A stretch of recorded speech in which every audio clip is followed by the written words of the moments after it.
All right, welcome to our Thursday night soiree of the New York Giants Preservation Society. Today is October 12th, 2023, and we are pleased to have James Elfers here. James contributed to the book we spoke about last week again, the team that time won't forget, the 1951 New York Giants. Tonight's focus is going to be on Sal Yvars. Last week we discussed Bobby Thompson, and again, the main reason for that is October 3rd. So we're in that month period of the Thompson home run. Just a few housekeeping notes. No meeting next week. We are going to reconvene. I had to move the date to the 25th of October, which is a Wednesday, not a Thursday, with John Leo Nudikis.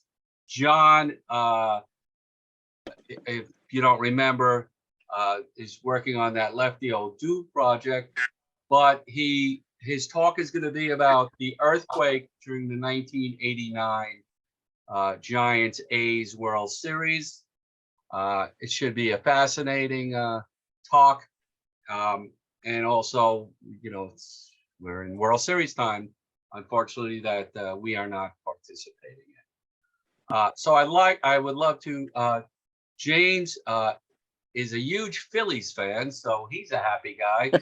And the game was supposed to start at 6 tonight originally, and I was very nervous about him saying to me, "Hey, can't make it." But I called him.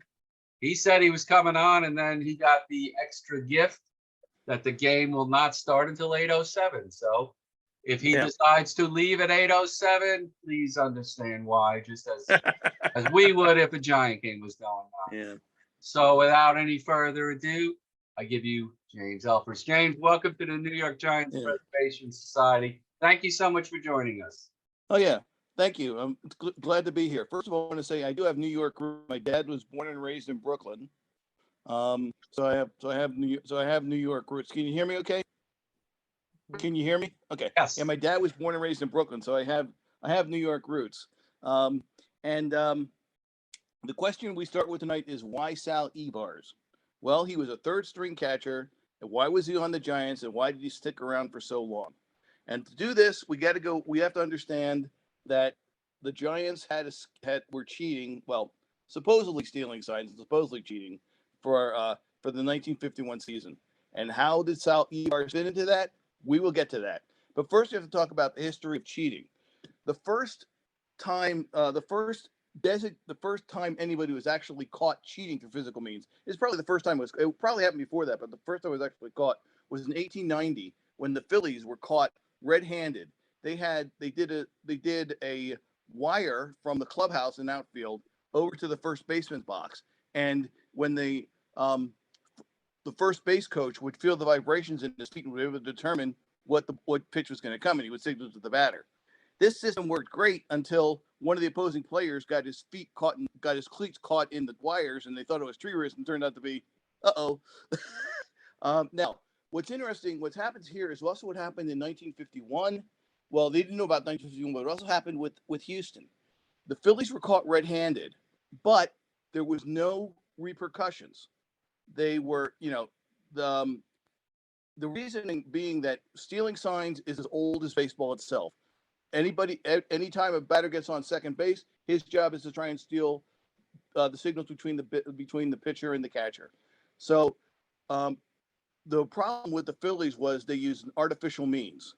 Using mechanical signals and so forth is against the written and the unwritten rules. But stealing signs is fine. In fact, why does Sal Yvars have a long career? Because he was adept at stealing signals. And you can recognize these guys pretty quickly on your team because they're generally not superstars. Superstars have other things to do besides focusing on the signals of the opposing team. But it's usually like a low-hitting platoon player who's on your team, and you're saying, why do we have this guy when we have Joe Schmo at AAA who can take his place? The reason is this guy is good at stealing signals, either of the pitcher, either of the battery, either the pitcher and the catcher, or third base coaches, signals, or the first base coaches, and he's really good at that. Relay them to his manager, and affect the course of the game. Over a single year, these guys could win 2, 3, maybe 4 games a year for you just by being able to steal signals. And Sal was one of those. That's why he had such a long career. Well, a relatively long career, about 8 years. But because he was good at tipping up signals. Now, let me see here. Yeah. All right. All right. Now the question is, has anybody ever tried to do what the Phillies did? In 1948, Cleveland came close and may have inspired DeRocher. In 48, the Cleveland Indians had were in a tight pennant race with the Red Sox and Yankees, and they stayed in the bullpen and the scoreboard in center field, armed with a telescope sitting on a tripod. They stationed a white uniformed member of the grounds crew in the bleachers alongside the scoreboard, where he could communicate with the player with the telescope. For hitters who wanted for the hitters who wanted the signs, the grounds crew member would sit with his legs together for a fastball, spread them for a curve, or get up and walk around if he didn't have the sign. Now, and so the idea before it has been around before the Giants got to it. It was not a new idea. Even the idea of using artificial means was not a new idea. The difference is the Cleveland Indians didn't get caught, and the Phillies got caught. The Cleveland Indians got caught, and the New York didn't get caught, and the New York Giants didn't get caught either. And then of course Houston got caught, but nothing was done. Again, because stealing signs is basically in the DNA of baseball. And are you gonna find a team for stealing signs? No, you're not. All right, so you just have to artificial means. Now, how did Sal learn his talent? Well, in a meaningless let me go back here. All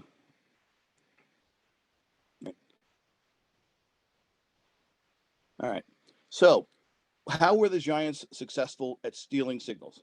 First of all, we know the geography of the Polo Grounds is vitally important in that, because in the Polo Grounds, dead center field was right behind second base and the pitcher's mound. So it would be very easy to have someone in there with a telescope and read the player's signs. But why did the Giants decide to do this? Here we go back to Sal Yvars. In a preseason game where they were playing Cleveland, and Sal noticed that the Cleveland battery was tipping their signals. He told DeRocher. DeRocher goes, and DeRocher loved the rule book and was obedient to every rule ever invented in baseball. He said, that's great. And using that information, the Giants scored 54 runs in the homestand. Now, it's all meaningless because it's all spring training games, but that gave a kernel of an idea to DeRocher, who, if it had been any other manager, probably wouldn't have happened. But we know that DeRocher loved any amount of chicanery he could. So the system percolated for a while and didn't actually get going until June. And that explains why Sal, who was a third string catcher at best, was on the Giants. He and DeRocher did not get along. In fact, they had a fist fight at one point in spring training. And he fully expected to be shipped out. But the next morning, for whatever reason, DeRocher said, we're going to let bygones be bygones. And he let Sal stay with the team. However, he punished Sal by making him the third string catcher and very, very rarely putting him into games.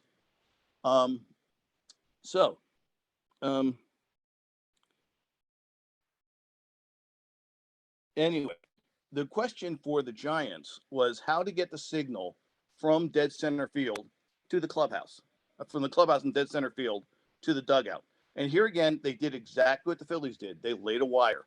They had a guy, what's his name here?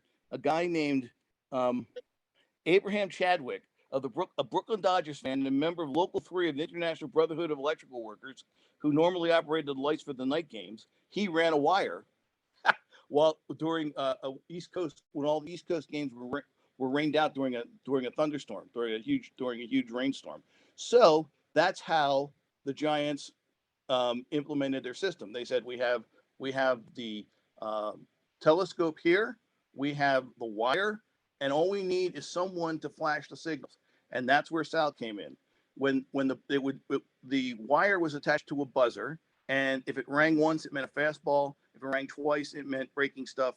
And Sal would toss the ball in the air if it was a fastball, or hold it up if it was a breaking ball. And in this way, the pitchers knew exactly what was coming. The other advantage that Polo Grounds had for this kind of chicanery was the fact that only in the Polo Grounds were the bullpens in fair territory. They were all the way down on the right and left hand side of the field, but all the player had to do when he was batting was move his eyes to that direction, and he would see right in the bullpen. So that's how it came about. Sal was where's here? Sal was willing to do this, and now we'll talk a little bit about Sal's history. Sal was let me see here. I got my notes up here. Sal was born. All right. Now, Sal could have had a totally different trajectory. In the 1951 World Series, Sal came in as a pinch hitter. He hit a ball that should, by all rights, have been a double and would have plated a run. But Hank Bauer. yeah, right, and and he made an amazing catch and ending up it was the final out, and that was unfortunately Sal's highest accolade, I guess you could get in baseball, is that he was at bat and made it out in the World Series, which a lot of guys never get. Anyway, had that ball fallen in, Sal would probably be remembered quite differently today, because that would have been the tying run, and who knows what would have happened after that. All right. Sal is chiefly, Sal's story begins with his parents, Joaquin and Lena, Spanish immigrants. Originally, the name was spelled Yvars, but Ellis Island thought they knew better and gave it Yvars with a Y. And they lived in Manhattan, where Sal, the oldest of three sons, was born on February 20th, 1924. When he was 6 months old, the family moved to the Valhalla section of White Plains, New York. This was a lateral move rather than a vertical move, because in Valhalla they had no indoor plumbing. They had to bathe in the local reservoir to get fuel for cooking, to get fuel for heating and cooking. They would walk along the railroad tracks and pick up discarded coal that bounced out of the coal cars, or they would cut limbs surreptitiously cut limbs off the trees in the local park. Now, Sal's father was a grave digger, where he worked for $14 a week, burying people and blowing his back out. His mom worked as a cleaner. And even in White Plains, they lived in the poor side of town. And Sal was so poor that he could not afford a baseball glove. He would play shortstop. He would play shortstop without a glove and would be phenomenally playing really, really well. So he's probably the last Bid McPhee. And then when Al was old enough to start working, he worked at a local nursery, digging flowers and that kind of thing, and planting things, that kind of thing. And it was also in White Plains that that something other than a sandlot game, a game under official rules began to play in high school, whereas a 3-sport are basketball, football, and baseball. But baseball was by far his best sport. And by the time he got to high school, he'd been shifted full-time to catcher. We regularly hit over 400. And this was also the time when Sal had his first bit of, shall we say, learning to keep his mouth shut. Sal was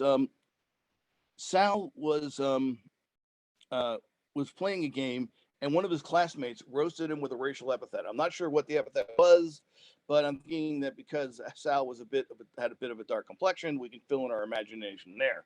This caused Sal to quit the team in frustration and anger. But Sal was too good for the team to lose. And then for the rest of the season, an anonymous benefactor, I don't know who this was, maybe it was the local fire department, maybe it was a local sports bookie. Anyway, for the rest of the season, an envelope full of with $12 in it was waiting for Sal at the local newsstand. He would promptly go home and take the money and give it to his mother. So Sal was a professional at about 14, 15, 16. So this also gave him the first case of keeping his mouth shut, because if he blabbed about that, he'd be kicked off the team, his manager would be fired, la la la la la. So yeah, all right. Now Sal distinguished himself in college. He really did expect that there would be a college scholarship for him. He was good in high school, and he fully expected that there would be a scholarship.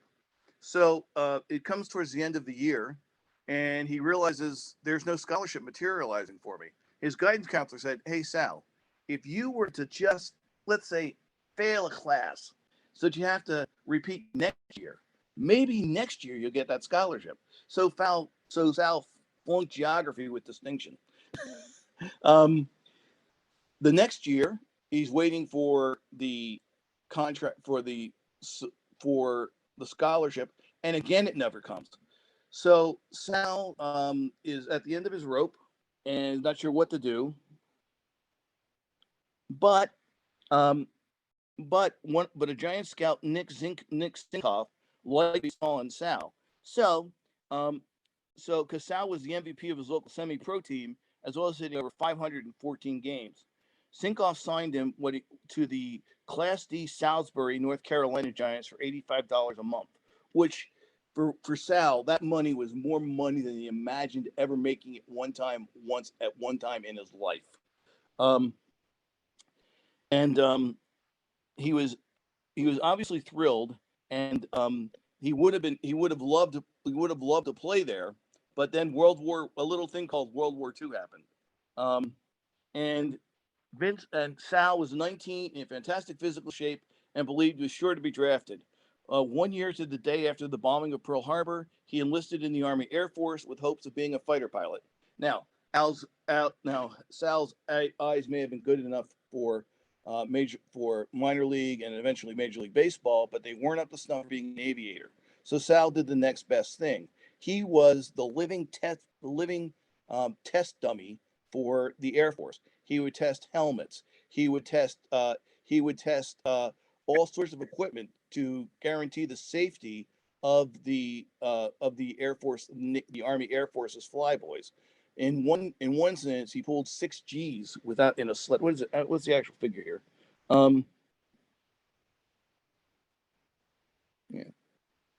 Yeah, he pulled 6 G's without a helmet, which causes eyes to puff up. You have black eyes, and and it's definitely not recommended. That's about the upper limit what the human body can stand without a helmet. And now Sal also uh, his temper did follow him into the Army. He punched his sergeant because he didn't want to do jumping jacks one day. Now, ordinarily, that's a dishonorable discharge. But again, Sal, who was playing on a service team, was too valuable for his team to lose. So nothing happened. And when it came time to retire from the Army, he had an honorable discharge. So amazing things happen when you are an athlete. It is true. Amazing things happen. So he left the service in 1946 with an honorable discharge. Then he came back, and the Giants had not lost interest in him. They moved him up a level, moving him up to New Hampshire Giants of the Class B New England League, Manchester, New Hampshire Giants. And he was by now he was 5'10" and had a nice stocky build and was a natural catcher, which was which became his regular position. And once in organized baseball, Yvars lived up to his reputation with 220 at-bats, 8 home runs, and a .318 batting average. And then his temper got the best of him again. Um, he in June he decked both the manager of the Nashua Dodgers, Walter Alston, and his own manager, Hal Gruber. Yeah, Yvars received a 10-day suspension. A lesser athlete might have been given a train ticket home. Now, what are the Giants going to do with this hothead? They see some potential and they see value in him. They see a guy that if he can get over his anger issues, could be a real asset to the Giants. So they kick him upstairs, and he ends up with they kick him upstairs to AAA Jersey City the following season, and where he plays for the Little Giants, and he found himself in a great situation because the Little Giants regular catcher Mickey Grasso was in the middle of a terrible slump. So Sal got to go in and become the regular starter, and it was 14 games behind Montreal Royals. And that's Royals when on June 27th, 1947, Jersey City manager Bruno Betzel decided to insert Yvars as a starting catcher. It's just what the stumbling team needed. With Yvars in the lineup, the team won 56 out of the remaining 76 games, clinching the pennant on the last day of the season with a 5-3 win over the Baltimore Orioles. For the season, Yvars hit a solid .293 in 80 games.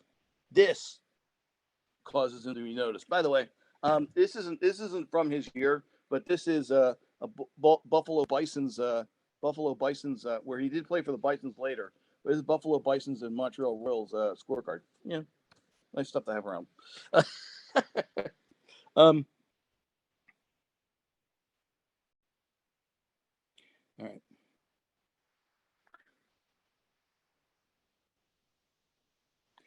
All right. Now, Sal was then promoted to the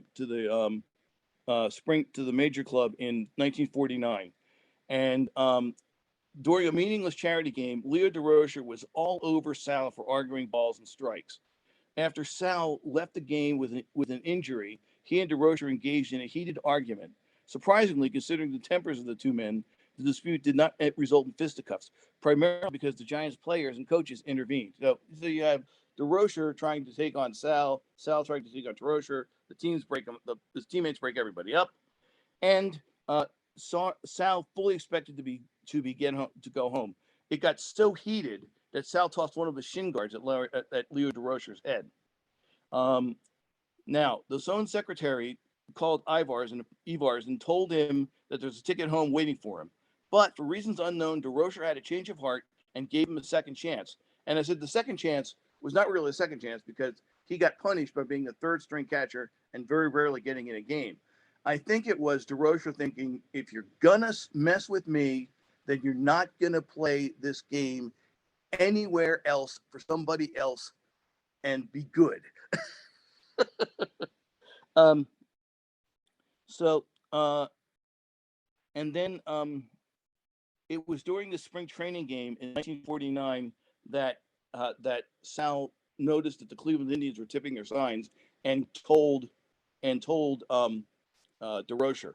And this is where the seed of the 1951 sign stealing comes from.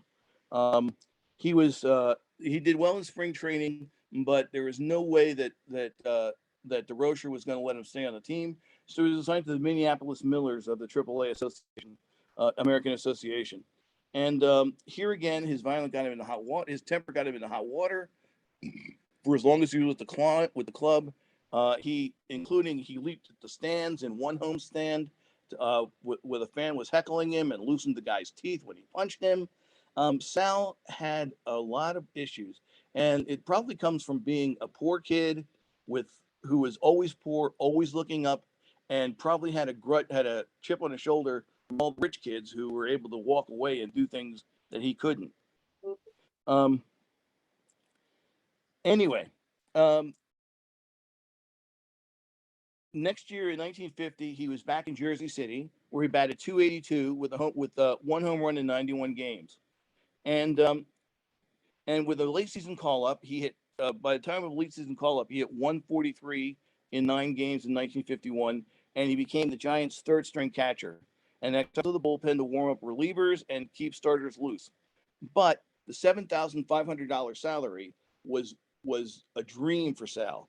And what he did with the money was he took that money and he bought a house with the money he earned the first season, married his high school sweetheart Antoinette, and they lived in the house for the rest of their lives. And that didn't, and it's really nice. I think that's really nice. All right. Now his relationship with DeRocher didn't really improve. You could describe them basically as frosty acquaintances or two people who work together who really don't like each other but have to work together because the company demands it. Um, uh, but he made it clear that DeRocher made it clear to Sal the only reason you're on this team is because you can steal signs. So Sal did what he did best and steal signs. Now, um, I'm going to talk more about how the actual sign stealing began. Um, all right.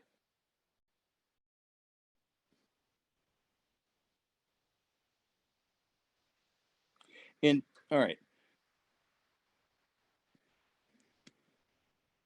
Now, as we said, DeRocher was inspired by the spring training game against Cleveland, where Sal alerted DeRocher to the fact that the Indian batters were tipping their signs. So, um, that was one thing that gave DeRocher the idea.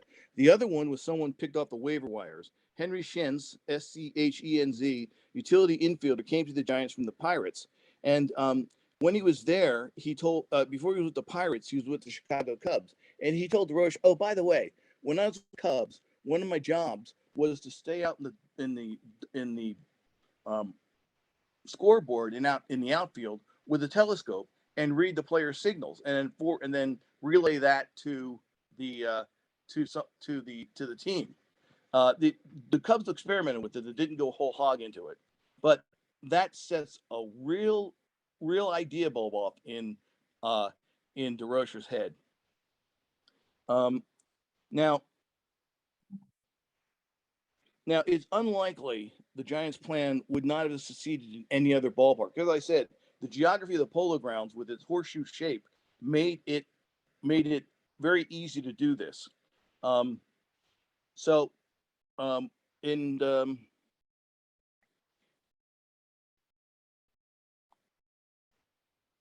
All right. As I said, the sign stealing was accommodated with the aid of a sophisticated 35-meter Molenstack telescope. Now, Schenz had no problem discerning even the smallest of the catcher's gestures with the device, but still, there were some kinks to be worked out in this, and that that kink was Schenz, um, because Schenz, being a utility infielder, couldn't really pick out the subtleties between pitcher and catcher. I mean, he knew them as a batter. He knew basically basic catcher signals. So that's why. So that's why Herman Franks, the Giants' third base coach, ended up not.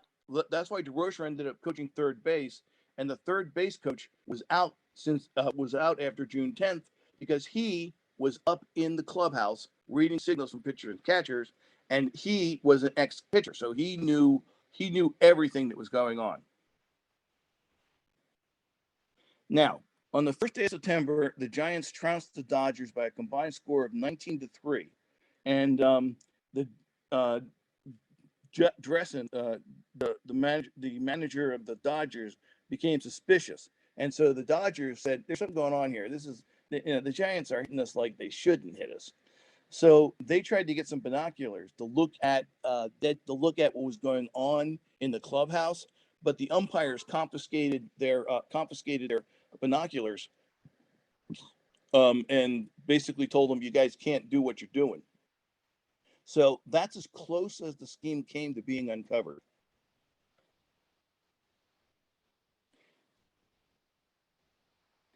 Now, the real question is, it was started July 20th. All right, the real question is, did the Giants in fact steal the pennant? Did their sign stealing actually give them the advantage they needed? And the answer to this is a definite maybe. I hate to be more, hate to be more precise than that, but anyway, on the morning of July 20th, the Giants batting 266 at home and 252 on the road. For the rest of the season, New York hit 256 at the Polo Grounds and 269 away. So if they had a home field advantage, why were they hitting better on the road than they were at home? Now, the there was one Giant who really did hit much better once the cheating scandal began, and that was Bobby Thompson. He batted 241 before the scheme began and 346 afterwards. So, and Bobby Thompson always maintained that he did not get the signal for that pitch, and Sal Yvars always insisted just as vociferously that he in fact did give Bobby the sign, and Bobby knew exactly what he was going to face. All right. But the real interesting thing is the Giants pitching. The Giants staff had a 3.47 ERA at home and 4.49 on the road. From July 20th to the end of the season, their ERA is 2.90 at home and 2.93 away. Now, the improvement was both dramatic and consistent. And this is where we have a question that can't be answered scientifically, which is a psychological one. Did the Giants pitchers pitch better because they thought that their batters were going to get more runs for them, and therefore they were more relaxed and pitched better and lowered their ERA? We can't prove it. It is worth speculating, however, because the fact that they hit better on the road, and the fact is their pitching is what won it for them. Their pitching is what made the difference. My friend, yeah.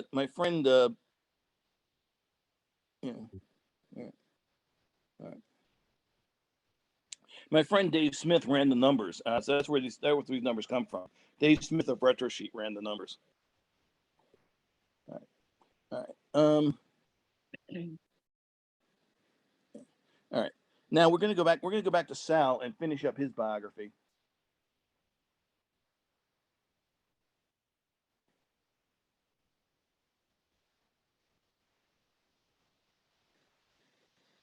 All right. All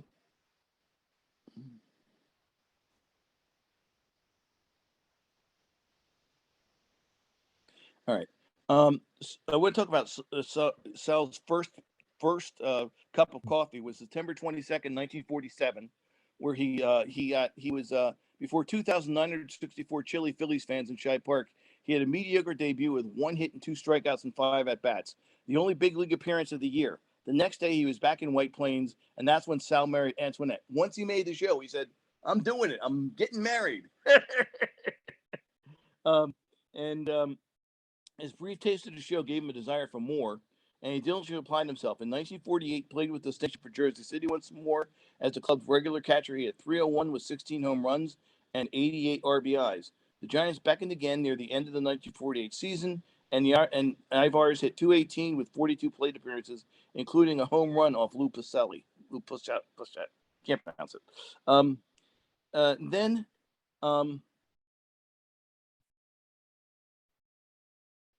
Then he became involved with the Giants cheating scandal, and all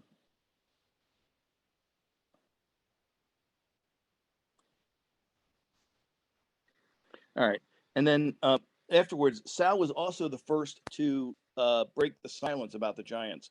In the 1980s, he said, "Oh, by the way, we cheated our way to the pennant." At first, Sal was greeted by disbelief. His teammates said, "Nah, never happened. But researchers proved it, and eventually some of his fellow players said, "Yeah, it's true. It's all true." And that gave Sal a sense of relief and satisfaction because he did have a guilty conscience. He realized that what he did was technically, at least, not really kosher. So he made a clear conscience of it, and the rest of this say is history. Now we know that the Giants did it, and of course the Giants stealing directly inspired Houston stealing. We know that it's almost exactly the same system that the Houston Astros used, although the Astros was a bit more sophisticated. All right. All right. The most games Sal played in any season was 66 games in 1952, where he hit 245 while trying to keep his famous temper intact. One of his run-ins came that busy season 1952 with Earl Torgerson. He and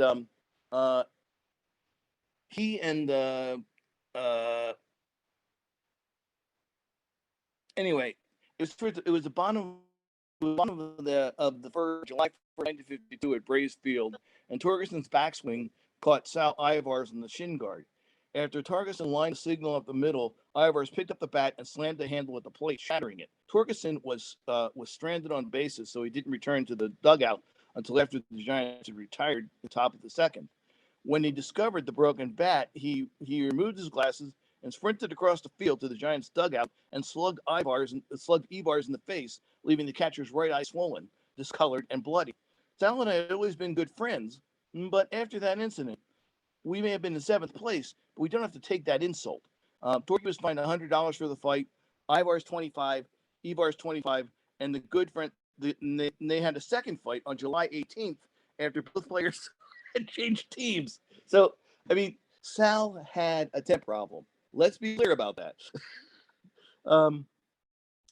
In 1953, he was sold to the St. Louis Cardinals for $12,500.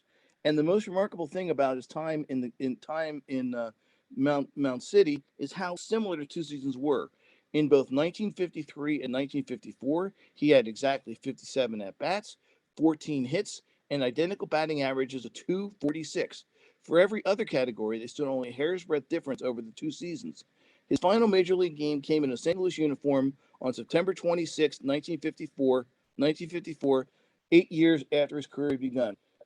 He was 30 years old and running out of time and talent. Playing the Milwaukee Braves in Milwaukee County Stadium, the Cardinals won 2-11 in 11 innings, making most of his last day. Yvars scored the first of those runs after reaching first on an error. He came home on Wally Moon's home run, which everybody comes home on Wally Moon home run. He ended his playing career technically as a member of the Detroit Tigers because the Cardinals sent him to Detroit in exchange for outfielder Frank Carswell. But it's one of those trades where nothing ever happened. Carswell never reported to Detroit, never reported to the Cardinals, and Yvars never reported to Detroit. He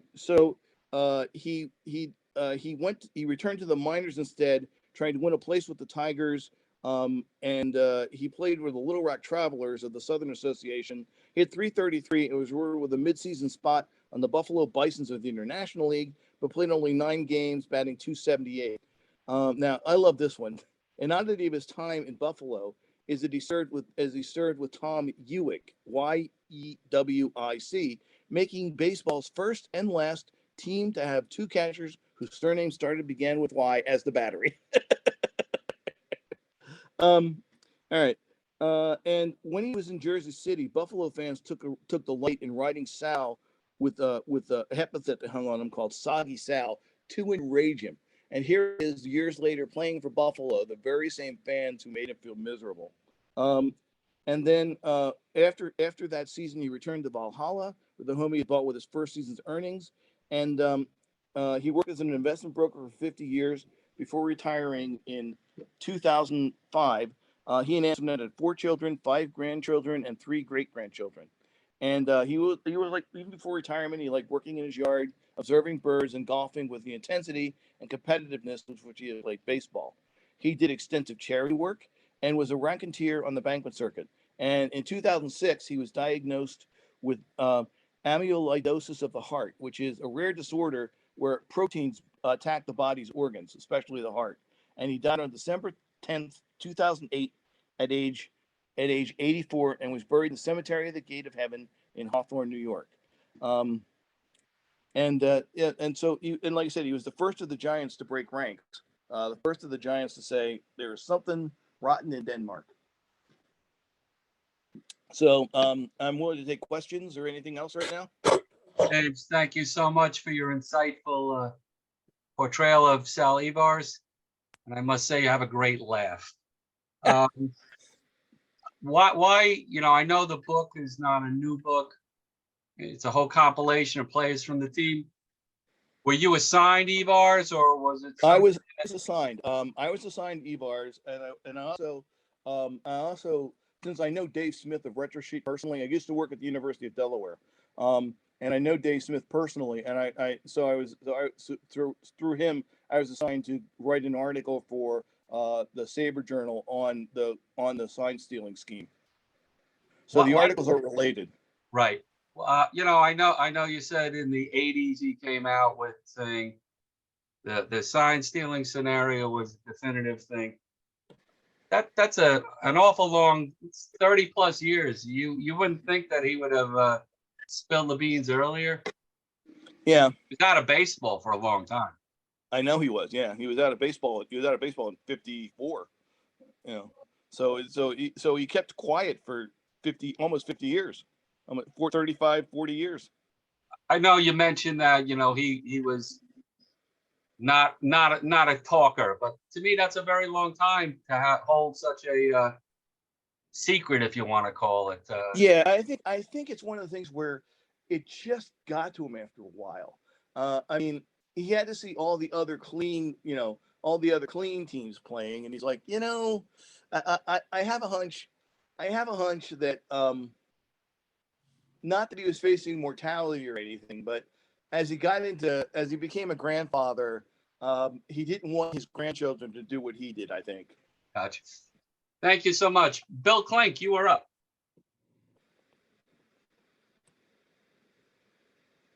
Bill, I'm muted now.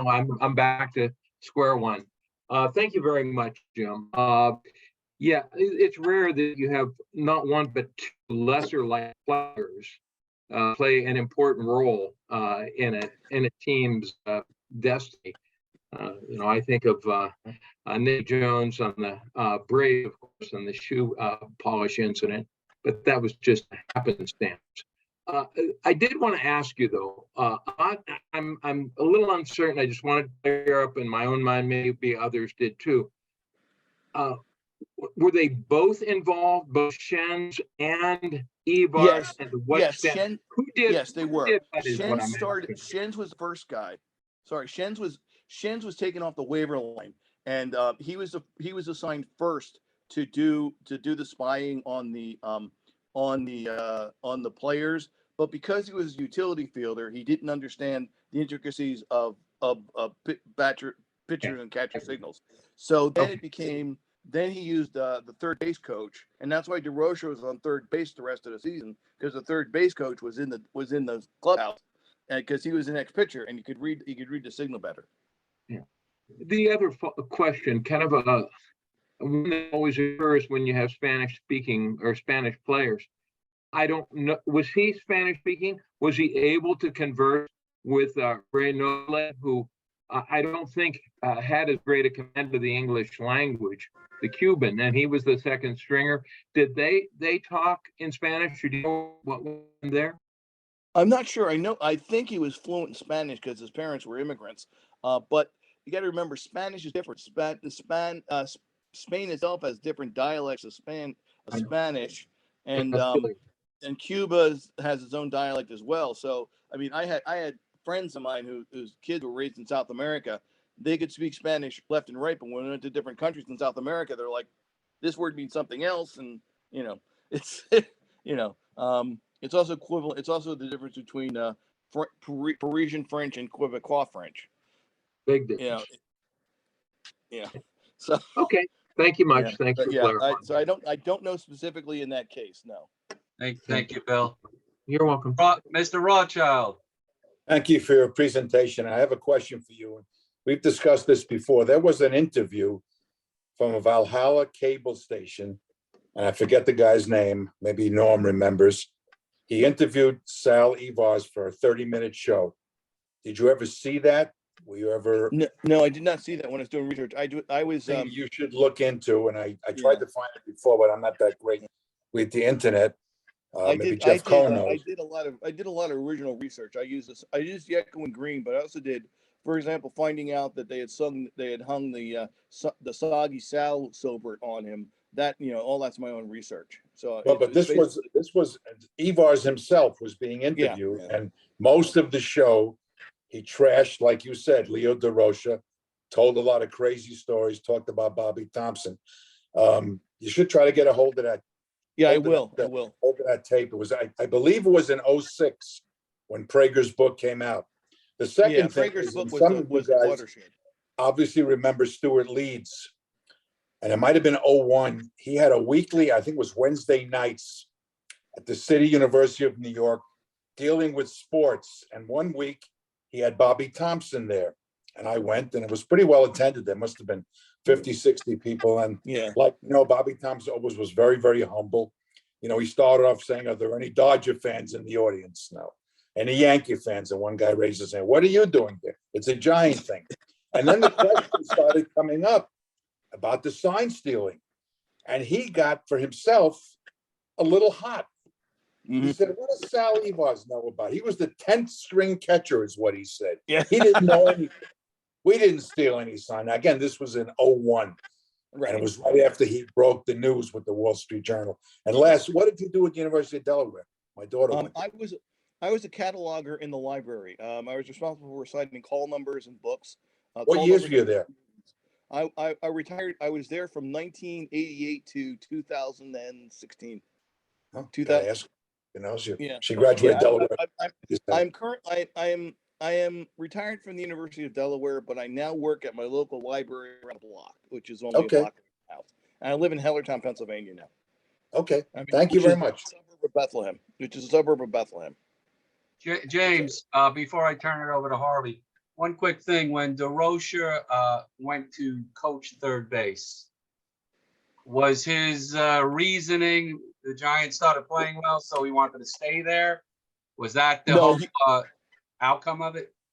No, the reason was they needed a third base coach, and their third base coach was, supposedly, was not available because he was in the clubhouse. So it was a question of somebody had to be the third base coach, and DeRocher, he had no problem doing that. He could manage just as well from third baseline as he can from the dugout. Thank you. All right, Mr. Weinberg. Sure, this is going to be good.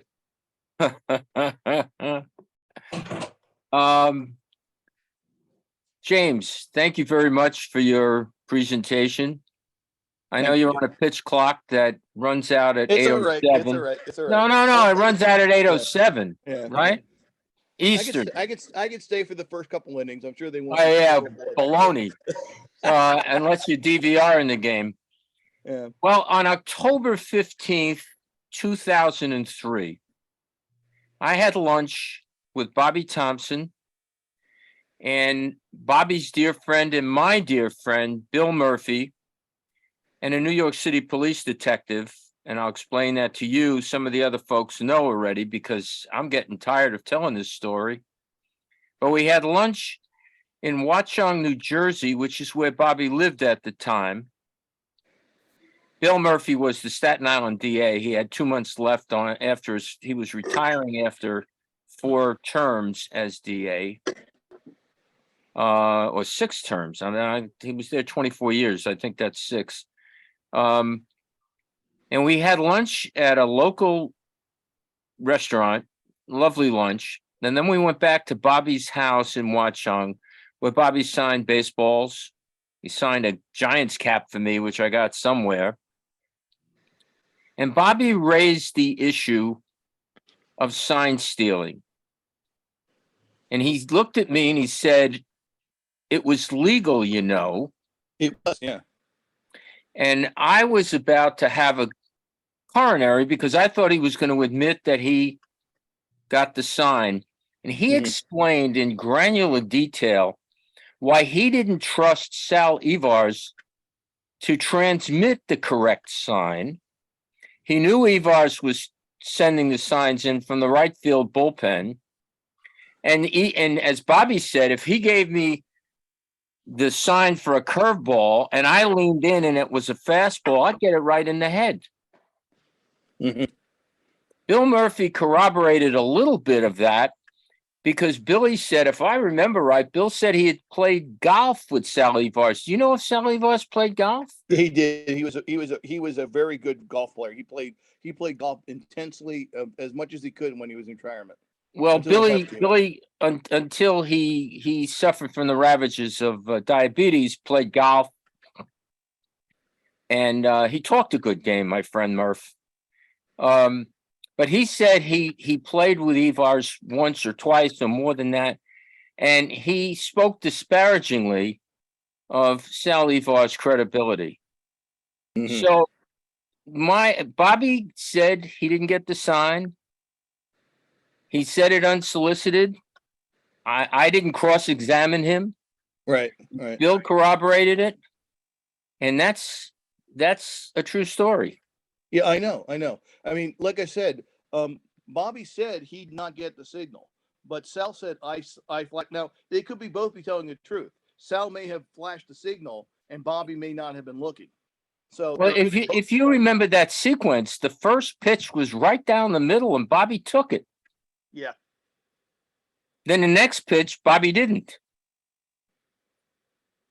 He Yeah. hit it. yeah, Okay. yeah. I know. It is. I mean, it is what it is. I mean, like I said, it could be. They could both be telling the truth. That's not an impossibility. You know. So Oh, and while I'm here, I'd like to talk a minute about my next presentation, which is going to be in January somewhere. My book, The Tour to End All Tours: The Story of Major League Baseball's 1913 to 1914 World Tour, when the New York Giants and the Chicago White Sox took a tour around the world on the eve of World War I. We look Thank forward. you. Yeah, so that'll be good. That one won the Larry Ritter Award for the best book of the dead ball era when it was published. So, and it was published 90 years after the tour, and it's still the definitive work on the tour. But it's really interesting. These guys were playing, and while they're out of the country, the Federal League starts up. By the time they get to Europe and they're getting American newspapers, everybody on both teams realizes we're worth a hell of a lot more than we're being paid. What was the name of the book again? The Tour to End All Tours: The Story of Major League Baseball's 1913-1914 World Tour. And James will be discussing that in January. Yeah.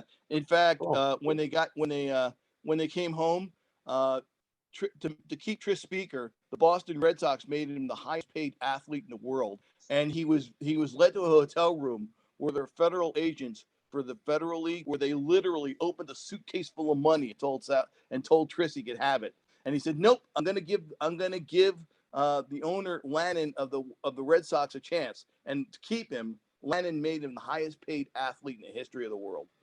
So it's an amazing adventure, not just for Giants, because you have John McGraw in the Giant, in the heyday of the Giants, and they went from the World Series. They won the World Series that year. They go right from the World Series, barnstorming across the country. They sailed to Japan in one of the worst typhoons of that half century. Turns up, and the ship they almost have a shipwreck. They come into Japan a couple of days late. They play a game on December 7th in Tokyo. They go to China, the Philippines. They play a game in front of the last Khedive in Egypt. They play in Colombo, Sri Lanka. They go to Paris, where they get rained out, and they play their last game in front of 20,000 fans and King George III, King George VI in England. And then they sailed home on the Lusitania and were promptly forgotten about by history. So We look forward to that. That'll be great. Yeah. Paul, you are up. Oh, thank you, Jim. Thank you very much. My question is a fairly simple one. Given his temper and given that DeRocher did all this stuff to him, was there anybody on the team that he had a pretty good relationship with? I don't know.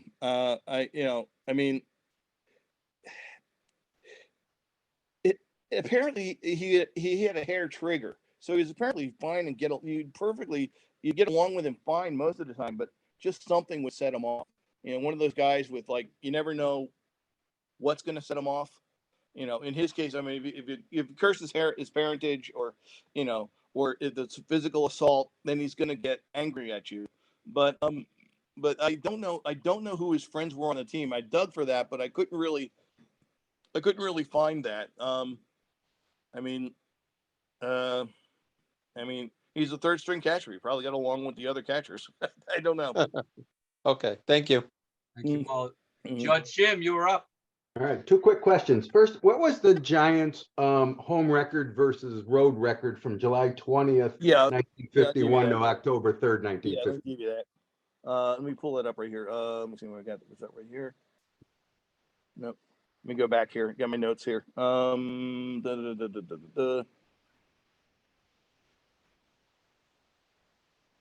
hang on. Let me see. Okay, the Giants at home. All right.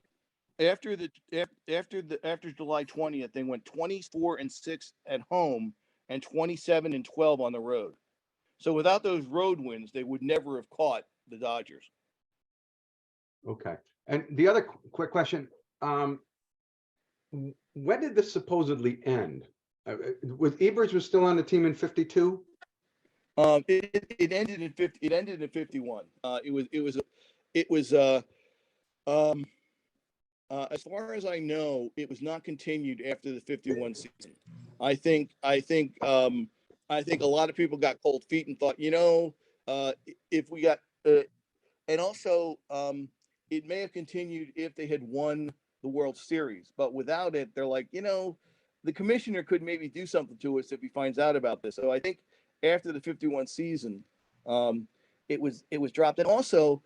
It was also a thing of necessity. The Giants were like, what, 13 games back or something at the time. So it was born of necessity, which wouldn't been the same necessity in 1952.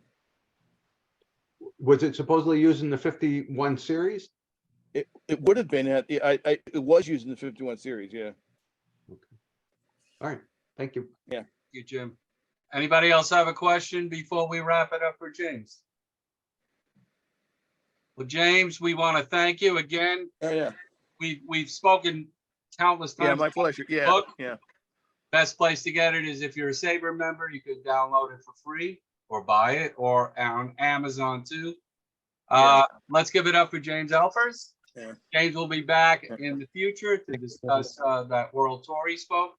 In the meantime, he has a game to catch, so Yeah. Go Phillies. Yeah.